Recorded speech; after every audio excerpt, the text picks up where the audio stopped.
Hello दोस्तों, मैं हूं आपका एस्ट्रो वास्तु गाइड, आपका वेल विशर डॉक्टर सोमेश। स्वागत है आप सबका हमारे शो दिशा दशा और ध्यान विद डॉक्टर सोमेश। और आज की इस पेशकश में हम बात करने वाले हैं आपके घर के ड्राइंग रूम के बारे में, डाइनिंग के बारे में, आपके एंट्रेंस, आपके वहाँ एंट्रेंस के आसपास के सारे माहौल के बारे में, जो न केवल आपकी उन्नति, आपकी तरक्की का रास्ता खोलता है, बल्कि आपके जीवन में आने वाली बहुत सारी परेशानियों का सॉल्यूशन, समाधान भी वहाँ से हमें मिलता है। इसमें हम बात करेंगे आपके एंट्रेंस को कैसे आप इन्हांस करें, किस तरह की कलर स्कीम आप अपने ड्राइंग रूम को लें, कौन सी लोकेशन पे आपका ड्राइंग रूम होना चाहिए, और वहाँ पे विंडोज से लेके आपके इंटीरियर को कैसे आप व्यवस्थित करें, डाइनिंग की व्यवस्था कैसे करें, आप वहाँ पे शू रैक वगैरह लगानी है तो वो कैसे लगाएं, सारे चीज़ों को हम एक एक करके कवर करेंगे। और हाँ, आप बिल्कुल भी घबराइए मत, क्योंकि हम आपको देने वाले हैं आसान सॉल्यूशन जो न केवल आपके जीवन को बेहतर बनाएंगे, बल्कि आप और कॉन्फिडेंटली अपने लाइफ में बिना किसी बाधा के और खुल के तरक्की कर पाएंगे। तो जुड़े रहिए हमारे साथ, एक एक करके इन सब टॉपिक्स को आगे कवर करेंगे।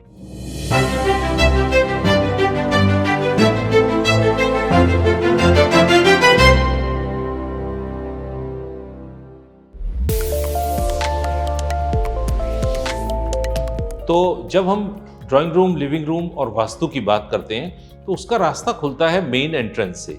वास्तु में वैसे भी अगर आप चार चीज़ों को अगर आप कंट्रोल कर लें, यानी कि आपने एंट्री को अच्छा कर लिया, अपनी एनर्जी यानी कि किचन को अच्छा कर लिया, जहां आपका वास है यानी कि जो आपका बेडरूम है उसको सही कर लें, और जहां पे आप भगवान जी को रखते हैं वो सही कर लें, तो सब कुछ सही होता है। तो वास्तु और डाइनिंग रूम या लिविंग रूम की जब हम बात करते हैं तो उसका रास्ता खुलता है आपकी मेन एंट्रेंस से। अगर आपकी मेन एंट्रेंस अच्छी है, प्रभावशाली है, तो डेफिनेटली आपके जीवन में अपॉर्चुनिटीज़ की कमी कभी भी नहीं होगी, और हमेशा आपके परिवार में भी एक एकता का, खुशी का माहौल हमेशा बना रहेगा। जब एंट्री की बात करते हैं तो वहाँ पे प्रोटेक्शन भी ज़रूरी है। एंट्री पे आपका जो एक इम्पॉर्टेंट कंस्टिट्यूएंट है वो है शू रैक। अक्सर शूज़ का जो प्रोविज़न है, या जो भी जूते चप्पल ज़्यादा करके लोग अपने घर में चाहते हैं कि वो बाहर उतार करके आएँ, तो उसके लिए आपको देखना होगा कि वो कहाँ पर है। अगर आपकी शू रैक नॉर्थ या ईस्ट वॉल पे है तो उसको आप चेंज करने की कोशिश कीजिए, क्योंकि शू रैक में एक तो वज़न होता है और दूसरा उसकी जो एनर्जी है वो थोड़ा सा निगेटिव है। तो इसलिए नॉर्थ और ईस्ट साइड में आप शू रैक बनाने का प्रोविज़न मत कीजिए। अगर आप कहीं पे भी शू रैक एंट्री के आसपास बना रहे हैं तो आप शू रैक को थोड़ा सा उठा करके बनाएं, एटलीस्ट ज़मीन से 3 या 4 इंच का गैप आप दे करके बनाइए। इसके बाद आपको प्रोटेक्शन के लिए आप अपने धर्म, अपने विश्वास, अपने रिलीजन के हिसाब से आप शुभ चिन्ह अपनी एंट्री पे लगा सकते हैं, ताकि पॉजिटिविटी को इन्वाइट किया जाए, साथ में वो पीस और प्रोटेक्शन को भी आपके घर में लेके आए। तो आप जो भी शुभ चिन्ह है अपनी एंट्री के ऊपर अगर लगा रहे हैं तो एक बात का ध्यान रखिए, मान लीजिए आप कोई भगवान जी की फोटो लगाते हैं, कोई आप अपने धर्म के अनुसार कोई अच्छा चिन्ह, शुभ चिन्ह लगाते हैं या सिंबल लगाते हैं अपने एंट्री के ऊपर, तो उसको बाहर और अंदर दोनों तरफ से लगाइए, क्योंकि अंदर की तरफ से और बाहर की तरफ से जब आप लगाएंगे तभी वो एनर्जी का सर्किट कंप्लीट होगा। और इसके साथ आपको ये भी ध्यान रखना है कि एक अच्छा साफ सुथरा डोरमेट अकॉर्डिंग टू आपकी जो डायरेक्शन है उस डायरेक्शन के हिसाब से उसके कलर हो सकते हैं। आप जनरल अगर कलर्स की बात करें तो आप गोल्डन ब्राउन ले सकते हैं, आप लाइट ग्रीन ले सकते हैं, आप ब्राउन ले सकते हैं, आप ग्रे कलर का भी आप डोरमेट यूज़ कर सकते हैं, लाइट ग्रे कलर का। तो डोरमेट आप अपने घर में लगाने के बाद ये ध्यान रखें कि ज़्यादातर लोग अपने एंट्री के बाहर नेम प्लेट भी लगाते हैं। नेम प्लेट में लगाते हुए ये ध्यान रखिए कि अपने घर का नाम या अपना नाम आप ब्लैक कलर के अक्षरों से मत लिखिए, उसको गोल्डन कलर से लिखिए। उसका कलर आप अपने हिसाब से ले सकते हैं। एंट्री को आपको इस तरह से डेकोरेट करना है, इस तरह से सजाना है कि वो बहुत ज़्यादा क्राउडेड भी ना हो, बहुत सारे आर्टिकल्स के साथ, और वो अच्छी लगे, दिखने में प्रभावशाली हो, सुंदर हो। साथ साथ आपको मेन डोर अपना ये ध्यान रखना है कि वो टूटा हुआ, चटका हुआ या ख़राब ना हो, या मेन डोर के आसपास का एरिया या वहाँ के टाइल्स जो है वो टूटे हुए ना हो। इन सब चीज़ों का अगर आप ध्यान रखेंगे तो डेफिनेटली आपके घर में प्रॉस्पेरिटी आएगी ही आएगी। इसके बाद जब आप मेन डोर से अंदर आते हैं तो आपको ये ध्यान रखना है कि आपके डोर के सामने की तरफ अगर वो आपके टॉयलेट की वॉल है तो आप उसको मत यूज़ कीजिए, पर अगर वो टॉयलेट की वॉल नहीं है तो फिर वहाँ पे आप एक अच्छी सी कोई भी स्पिरिचुअल पेंटिंग या आप अपने फैमिली ट्री या कोई इस तरह की चीज़ जो आपको इंस्पायर करती है वो आप लगा सकते हैं। आप एक कमल के आसन पर बैठी हुई लक्ष्मी जी की फोटो भी वहाँ पे रख सकते हैं, बशर्ते कि वो वॉल टॉयलेट वॉल ना हो। इसके साथ अगर आप अंदर आने के बाद आपको लगता है कि वहाँ पे स्पेस थोड़ा कंजस्टेड है तो वहाँ पे लाइट की अच्छी व्यवस्था कीजिए ताकि आपकी एंट्री खुल सके। तो एंट्री के बाद बात आती है आपके वहाँ पे ड्राइंग रूम में विंडोज़ की। अक्सर सभी ड्राइंग रूम में विंडो होती है, अगर वो विंडो ईस्ट साइड में है तो बहुत अच्छी बात है, उसको आप साफ सुथरा रखिए। वहाँ पे आप एक तुलसी का प्लांट लगा सकते हैं, उसमें थोड़ी ग्रीनरी रख सकते हैं, लेकिन वो ग्रीनरी या प्लांट्स बहुत भारी नहीं होने चाहिए ईस्ट साइड की बालकनी या ईस्ट साइड की विंडो के नज़दीक। और अगर आपकी विंडो और उसके साथ कोई बालकनी वेस्ट साइड में है तो वहाँ पे आप अच्छे हैवी प्लांट्स भी लगा सकते हैं, और उसको इस तरीके से रखिए कि वेस्ट साइड में साउथ वेस्ट साइड की विंडो को आप मत खोलिए। आपको विंडो खोलनी है तो वो नॉर्थ की तरफ से आप विंडो को खोल सकते हैं। ये भी ध्यान रखिए कि अगर एंट्री के ठीक सामने विंडो आ रही है तो जो एंट्री के ठीक सामने वाला विंडो का हिस्सा वो खुला ना रहे, वो बंद रहना जरूरी है, वरना आपके घर में स्मृति आएगी और वो निकल जाएगी। तो ये चीज़ आपको विंडोज से रिलेटेड ध्यान रखनी है। इसके बाद किस तरह का फर्नीचर सेटिंग्स आपको अपने ड्राइंग रूम में करनी है। अच्छा, इस समय पे मैं आपको एक बात क्लियर करना चाहता हूं कि आप सोच रहे होंगे इतना सब बारीकी से ध्यान देने की जरूरत है। बिल्कुल, हर चीज को अगर आप उसका एक क्रम है, उसका एक सिस्टम है लगाने का, अगर आप वो सिस्टम फॉलो करेंगे तो एनर्जी का फ्लो बिल्कुल नेचुरल रहेगा। और उसका रिजल्ट मालूम है क्या होगा? उसका रिजल्ट ये होगा कि आप अपने ही घर में खुद को अजनबी महसूस नहीं करेंगे। आपको लगेगा ये घर मेरा है, ये जगह मेरी है और मैं यहाँ पर आकर के बहुत खुश हूँ। ऐसा नहीं होना चाहिए कि बाहर से तो आप हंसते मुस्कुराते हुए आ रहे हैं और आप घर आकर के मायूस हो गए। तो ऐसा अगर आपको ऐसी फीलिंग आ रही है तो इसका मतलब कहीं ना कहीं आपके घर की एनर्जी के बैलेंस में कमी है। और हम ये जो प्रोग्राम कर रहे हैं ये इसी पे कर रहे हैं कि ताकि आपको अपना घर अजनबी महसूस ना हो। ड्राइंग रूम में जो सेटिंग है, अमूमन जितना भी आप एक सिद्धांत दिमाग में बैठा लीजिए कि जो भी आपको भारी चीज़ें रखनी है, भारी सोफ़ा है या भारी आपको टेबल्स रखनी है, तो उनको साउथ या वेस्ट साइड में रखिए। नॉर्थ और ईस्ट साइड को ड्राइंग रूम की ज़्यादा करके आप खुला रखिए, हल्का रखिए, लाइट वेट रखिए। दूसरी बात यह है कि जब आप वहाँ पे टेबल रखते हैं या आप कोई भी फर्नीचर सेटिंग रखते हैं, ऐसा ना हो कि आपका ड्राइंग रूम ओवर क्राउडेड लगे, तो आपको खुद महसूस होगा कि वहाँ पे एनर्जी का फ्लो अच्छा नहीं है। और इसके साथ आप ये भी अपने दिमाग में रखिए कि जो टेलीविज़न की सेटिंग है या जो टेलीविज़न का कंसोल है वो प्रिफर्ड रहता है साउथ साइड पे या वेस्ट साइड पे। आप उसको ईस्ट में भी लगा सकते हैं। अगर आप ईस्ट में टेलीविज़न और उसके कंसोल को बना रहे हैं, लगा रहे हैं, तो उसको थोड़ा लाइट वेट रखिए।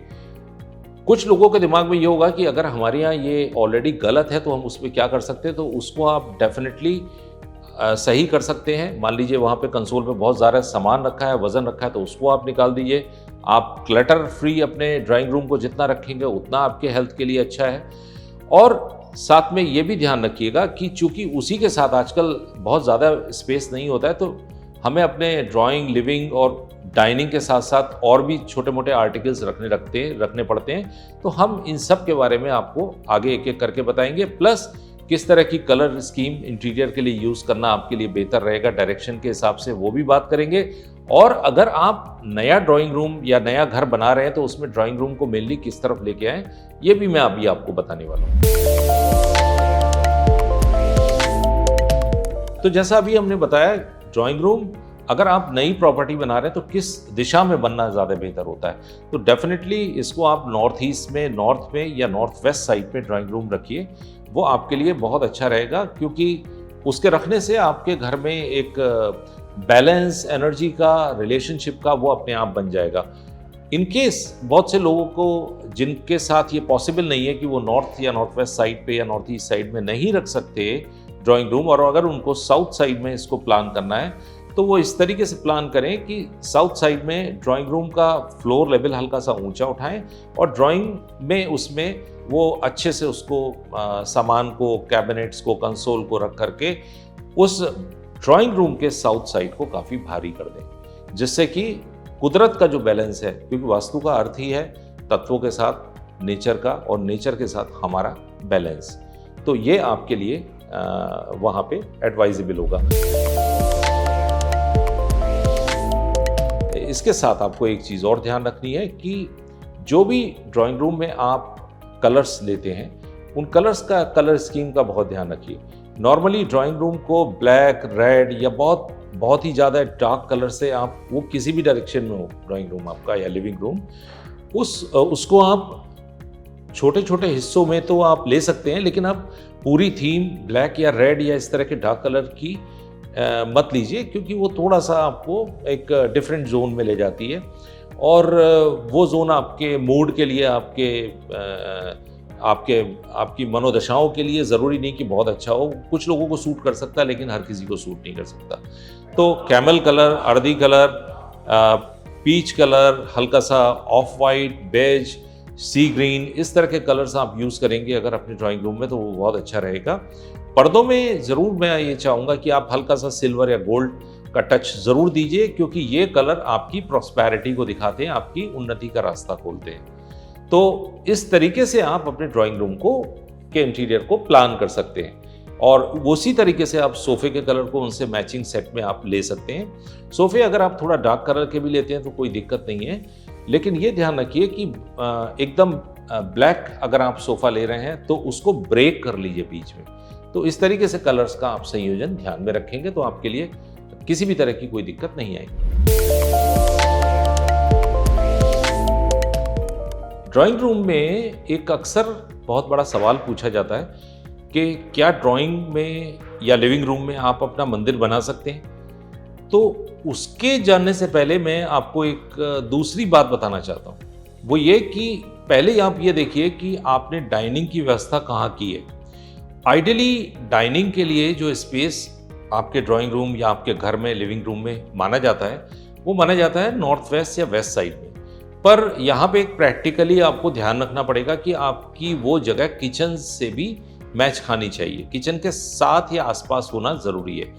तो आप डाइनिंग को रख सकते हैं, लेकिन अगर आप डाइनिंग को ईस्ट साइड पे रख रहे हैं तो डाइनिंग बहुत हैवी मत दीजिए, क्योंकि मैंने आपको पहले बोला कि आपको अपने घर के ईस्टर्न साइड को हल्का रखना है, वेस्टर्न साइड को भारी रखना है। एक बात, अब जो मंदिर का संयोजन है वो डाइनिंग के एकदम आसपास में नहीं होना चाहिए। आप मंदिर ड्राइंग रूम में या लिविंग रूम में बना सकते हैं, लेकिन उसके लिए एक ऐसा स्पेस बनाइए जो थोड़ा सा ड्राइंग रूम में होते हुए भी सेपरेट हो, और पॉसिबली नॉर्थ या नॉर्थ ईस्ट साइड या ईस्ट साइड या नॉर्थ साइड में आप अपने मंदिर को ड्राइंग रूम में ज़रूर लगा सकते हैं। उसको दोनों तरफ से या तो आप जैसे पार्टीशन या जाली या लेज़र कट जालियों से आप उनको सजा के अच्छे से सेपरेट भी कर सकते हैं, और उसमें आपको पूजा करने में खुद भी आनंद आएगा।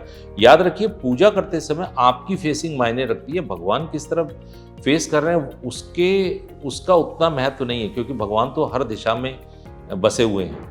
तो गॉड इज ओमनी प्रेजेंट। तो आपको ईस्ट या नॉर्थ डायरेक्शन की तरफ फेस करके पूजा करनी है। तो जब बात डाइनिंग की आती है, तो डाइनिंग के लिए जो प्रिफर्ड डाइनिंग के शेप है वो इलिप्टिकल है या फिर ओवल है या रेक्टेंगुलर है या स्क्वायर है।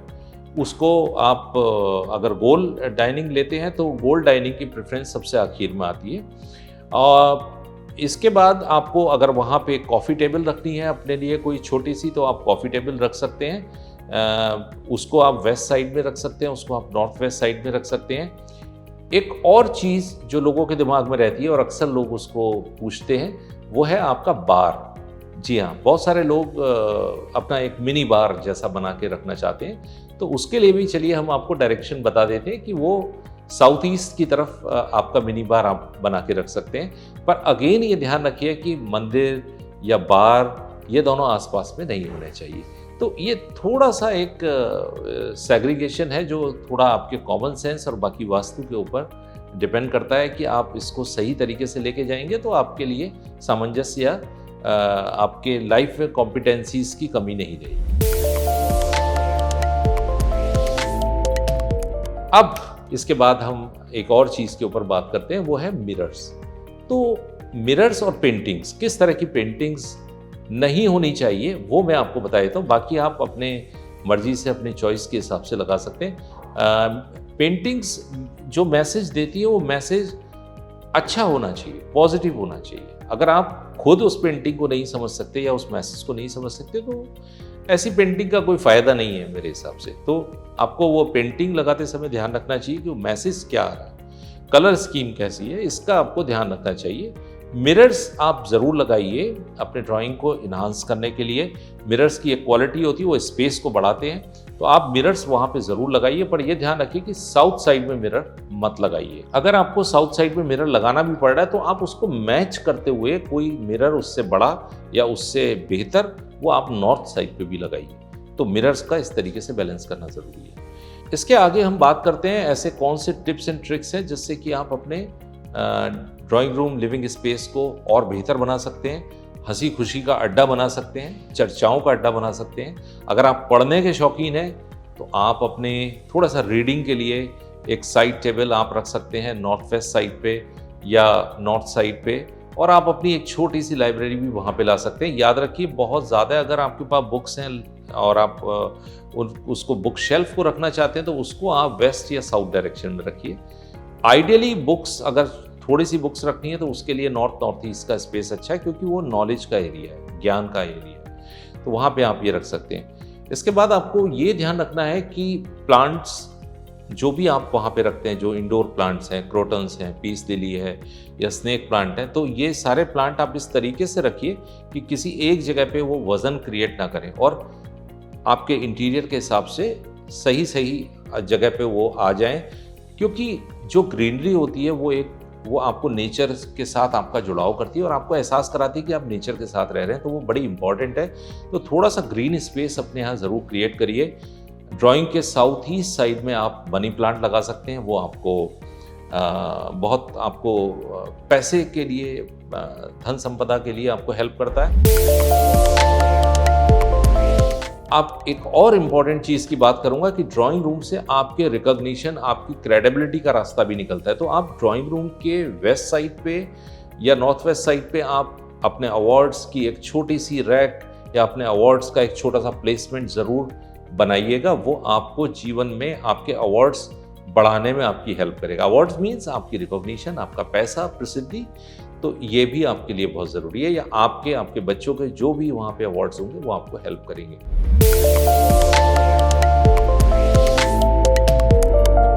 क्रिस्टल्स कुछ आप यूज़ करिए। जी हाँ, क्रिस्टल्स बहुत अच्छा सोर्स है एनर्जी को बैलेंस करने का। स्पेशली मैं कुछ क्रिस्टल्स की बात करूँगा, उनमें से एक क्रिस्टल है एमेथिस्ट। एमेथिस्ट का क्रिस्टल आपको अपने ड्राइंग रूम के वेस्ट साइड में या साउथ वेस्ट साइड में रखना है। वो वहाँ पर आपको थोड़ा सा आपके घर में कोई भी निगेटिविटी आती है उसको रोकने में सहायक होता है। पायराइट को आप रख सकते हैं। पायराइट पैसे के लिए, लक के लिए और आपके फाइनेंशियल अफेयर्स के लिए बहुत अच्छा होता है। पायराइट को लेकिन रखें तो पायराइट को ये ध्यान रखिएगा कि उसको वॉश नहीं किया जाता, और उसको आप साउथ ईस्ट, अपने ड्राइंग रूम के साउथ ईस्ट साइड में या फिर नॉर्थ वेस्ट साइड में रख सकते हैं, क्योंकि वो एनर्जी को वहाँ पे अच्छे से बैलेंस करता है, इन्हांस करता है। आप अगर नॉर्थ वेस्ट साइड में रख रहे हैं पायराइट तो उसके साथ आप कॉम्बिनेशन में ब्लैक टर्मोलिन भी रख सकते हैं, वो भी आपको हेल्प करेगा। प्लस जहाँ भी आप, अगर आपकी कोई छोटी सी एक टेबल है वहाँ पे जहाँ आप स्टडी करते हैं तो उस स्टडी टेबल पे आप क्लियर क्वार्ट्ज या वाइट क्वार्ट्ज क्रिस्टल आप रख सकते हैं। और अगर आपने कोई रिलेशनशिप के अपने अच्छे हेल्दी फोटोग्राफ्स, अपने मोमेंट्स आपने शेयर करने हैं तो वो आप नॉर्थ वेस्ट साइड में अपने ड्राइंग रूम के या नॉर्थ वॉल पे लगा सकते हैं। और उस पर ये ध्यान रखिए उनके आगे आप रोज क्वार्ट्ज क्रिस्टल रख सकते हैं, तो उससे आपके बीच में प्यार और मोहब्बत बढ़ती जाएगी। तो एक लास्ट बट नॉट लीस्ट, घड़ियों को लेकर के बहुत सारे सवाल आते हैं कि घड़ियाँ कहाँ लगानी चाहिए। एक बात ज़रूर ध्यान रखिए कि घड़ी किसी भी आर्क के ऊपर, जो आपके घर में आर्च बने होते हैं या डोर हैं, तो डोर के ऊपर आप घड़ियों का प्लेसमेंट मत करिए।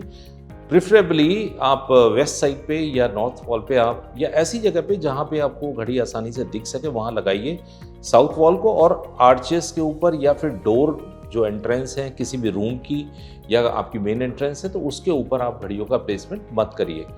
तो ये सारा चीज़ें जो है कुल मिलाकर के आपको एक अच्छी और पॉजिटिव और हेल्दी लाइफ की तरफ लेके जाएंगी। और ये बात ध्यान रखिए कि आप, हो सकता है कि आप इस समय वास्तु के हिसाब से बेस्ट लोकेशन पे अपने ड्राइंग रूम या लिविंग रूम में ना रह रहे हो। लेकिन ये बात ध्यान रखिएगा कि अगर आप इन सब चीज़ों को, जो बहुत छोटे छोटे उपाय हमने आपको बताए हैं, इनको आप अमल में लाएंगे तो डेफिनेटली ये आपको आपके वर्तमान लाइफ को या प्रेजेंट लाइफ को बेहतर करने में बहुत हेल्प करेंगे। तो बहुत बहुत शुभकामनाओं के साथ आप सबका जीवन मंगलमय हो, खुश रहें आप और हेल्दी रहें और हमारे साथ जुड़े रहें एबीपी लाइव पर दिशा, दशा और ध्यान विद डॉक्टर सोमेश। नमस्कार।